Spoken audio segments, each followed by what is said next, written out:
लेकिन आपका शरीर वैसे ही जवान है। सुनने में कितना अच्छा लग रहा है ना, लेकिन ओरियो के लिए एक तरह का कर्ज बन चुका है क्योंकि वो थक चुका है अपनों को जाता हुआ देखकर। तो ओरिजिनली ओरियो स्लम से बिलोंग करता था, लेकिन एक दिन उसे मालूम पड़ता है कि अब वो भी 4 ड्रैगन वॉरियर्स में से एक है, जिन चारों का खून सेम ही है और वो इस किंगडम की प्रोटेक्शन करेंगे किंग हेरियो के अंदर। अब हमें उन चारों ड्रैगन वॉरियर्स के बारे में बताया जाता है, जिनमें से जो हकीयो है उसके पास ड्रैगन हैंड है और उसका हाथ इतना शार्प है कि वो अपनी दुश्मन को चीर फाड़ता है। और सीरियो के पास ड्रैगन आइज, जिससे कि वो अपने दुश्मनों को बड़ी आसानी से हिप्नोटाइज करते हैं। और ये ड्रैगन लेग्स की पावर यूकिरो को मिली है। लेकिन उन सबसे अलग ओरियो है, उसकी पावर्स काफी ज्यादा मिस्टीरियस है, लेकिन हाँ उसके पास हीलर की पावर जरूर है। अब ये चारों के चारों ब्रदर्स है, भले ही खून से ना हो, लेकिन ये सबके सब उस ड्रैगन गॉड से जुड़े हुए हैं। एनीवेज, इन चारों ही ड्रैगन वॉरियर्स का काम किंगडम को प्रोटेक्ट करने का है। और समय के साथ साथ किंग हेरियो के अंदर उनका जो किंगडम होता है वो काफी ज्यादा पावरफुल बन जाता है और स्ट्रॉन्ग भी।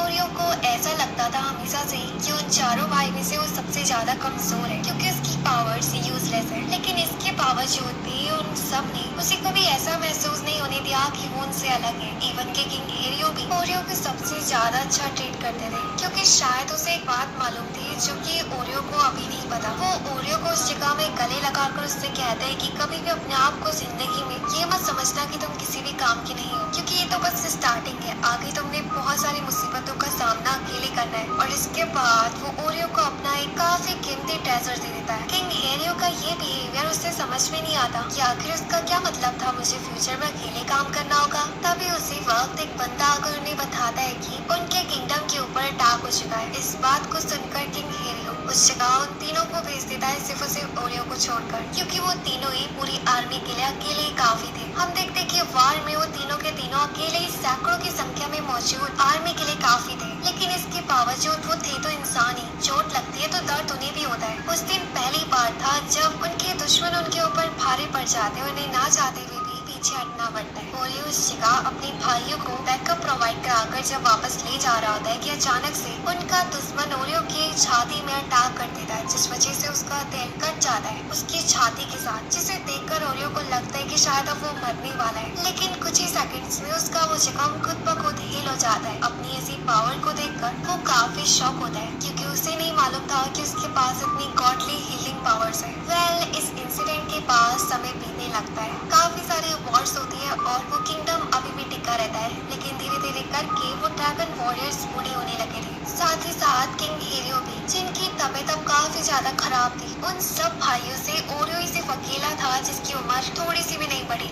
जबकि बाकी के सबके सब बूढ़े हो चुके हैं। ओरियो इस जगह में किंग हेरियो से पूछता है कि आखिर वो सबसे अलग क्यों है। मेरी बॉडी काफी ज्यादा स्ट्रॉन्ग है, पता है मुझे जब भी चोट लगती है तो मुझे दर्द होता है, लेकिन वो चोट कुछ ही देर में खुद ब खुद ठीक हो जाती है और ना ही कभी मैं आज तक बीमार पड़ा हूँ। कहीं इसका मतलब ये तो नहीं कि मैं एक इमॉर्टल मॉन्स्टर बन चुका हूँ। और इस बात को सोचकर वो और भी ज्यादा घबरा जाता है। किंग हेरियो के पास उसके सवालों का जवाब नहीं था, लेकिन वो ओरियो को उस जगह में हक कर लेता है। अब कुछ ही दिनों में किंग हेरियो की भी डेथ हो जाती है। किंग हेरियो की डेथ के बाद वो सबके सब वॉरियर टूट चुके थे, लेकिन अभी भी किंगडम की जिम्मेदारी उनके ऊपर ही थी। कमजोर शरीर होने के बावजूद भी वो अपने दुश्मनों से मुकाबला करते हैं, लेकिन कमजोर पड़ जाते हैं हर बार। और एक दिन फाइट के दौरान दुश्मन सेरियो को बंदी बना लेते हैं, उसकी बॉडी के ऊपर एक्सपेरिमेंट्स करने के लिए और उस ड्रैगन गॉड की पावर्स को जानने के लिए। लेकिन सही टाइमिंग में हकुयो और रियुकुयो अपने भाई को बचा लेते हैं। लेकिन उस इंसिडेंट के बाद जो सेरियो होता है वो अपनी आंख में पट्टी बांध देता है और कसम खाता है कि वो आज के बाद अपनी पावर्स का इस्तेमाल नहीं करेगा और अब वो आराम से जिंदगी जीना चाहता है। किंगडम के लोग उन वॉरियर्स को रोकने की काफी ज्यादा कोशिश करते हैं, लेकिन अब हाकुयो और रियुकुयो ने भी अपना मन बदल चुका था, क्योंकि वो इतने सालों से किंगडम को सर्व करते करते बूढ़े हो चुके हैं और अब उन्हें अपने बुढ़ापे के कुछ दिन शांति में जीना है। लेकिन उन भाइयों में से सिर्फ उसे ओरियो ही अकेला था जो कि किंगडम को छोड़कर नहीं जाता, बल्कि वो लोगों से वादा करता है कि वो किंग हेरियो के बिछाई गई विरासत को जरूर बचाएगा और इस जगह को छोड़कर तभी जाएगा जब उसे लगेगा कि सब कुछ ठीक हो चुका है। और अब इसके बाद वो चारों के चारों ही भाई अपने अपने रास्ते बदल लेते हैं। सिर्फ ओरियो ही उस किंगडम में अकेला बसता है। समय बीतते जाता है और लगभग 20 साल बीत जाते हैं। वो महसूस कर पा रहा था अपने भाइयों के खून को कि वो जहाँ भी है खुश है और अभी भी सुरक्षित है। लेकिन फर्क सिर्फ इतना है कि अब वो कमजोर होने लगे हैं और भी ज्यादा बूढ़े। अब इन 20 सालों के अंदर अंदर कभी भी जंग में किंग हेरियो के एक भी सोल्जर को नहीं खोने दिया, क्योंकि वो वॉर के दौरान अकेले जाता था और दुश्मनों के सामने अकेला मुकाबला करता था। उसके बैटलफील्ड में कदम रखने से ये दुश्मन कांपने लगते थे।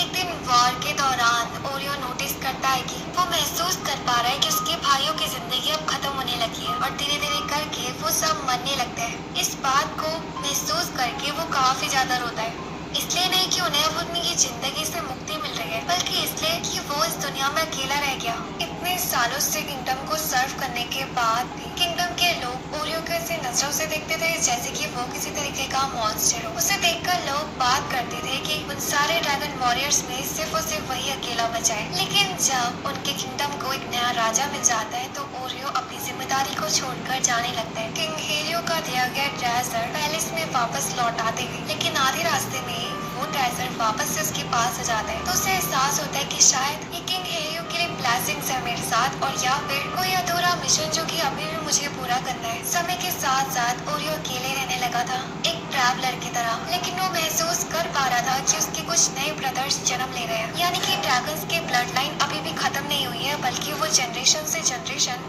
आगे बढ़ रही है। अब कुछ नए ब्रदर्स बनते जा रहे हैं, लेकिन इनमें से कोई भी उसका अपना ब्रदर नहीं है। अब जब वो उस जगह में पानी पी रहा होता है उसी वक्त पीछे से उसे एक तीर लग जाता है, जो कि शायद लोकल ट्राइबल्स में से किसी का था, और ये उस जगह में अपने आप को छुपा लेता है और अपने कंधे से उस तीर को बाहर निकालता है। उसे दर्द हो रहा था लेकिन उसकी चोट हील हो जाती है। वो महसूस करता है कि अगर वो इमॉर्टल नहीं होता तो शायद इस तीर से वो मर जाता। ऐसा नहीं है कि उसे मरने से डर लगता है, बल्कि उसके भाई हकुया ने उससे वादा करा था कि वो इसका इंतजार करे, वो जरूर वापस से जन्म लेगा और ओरियो से मिलेगा, और उसी उम्मीद के साथ ओरियो अब जी रहा है। दिन बीतते जाते हैं, लेकिन ओरियो अभी भी एक पागल ट्रैवलर की तरह घूम रहा था। उसे नहीं मालूम था कि उसे कहाँ जाना है, लेकिन अब ऐसा लग रहा था कि वो उम्मीद हारने लगा है। इवन कि वो अपने आप को भूख से मारने की भी कोशिश करता तब भी वो नहीं मरता।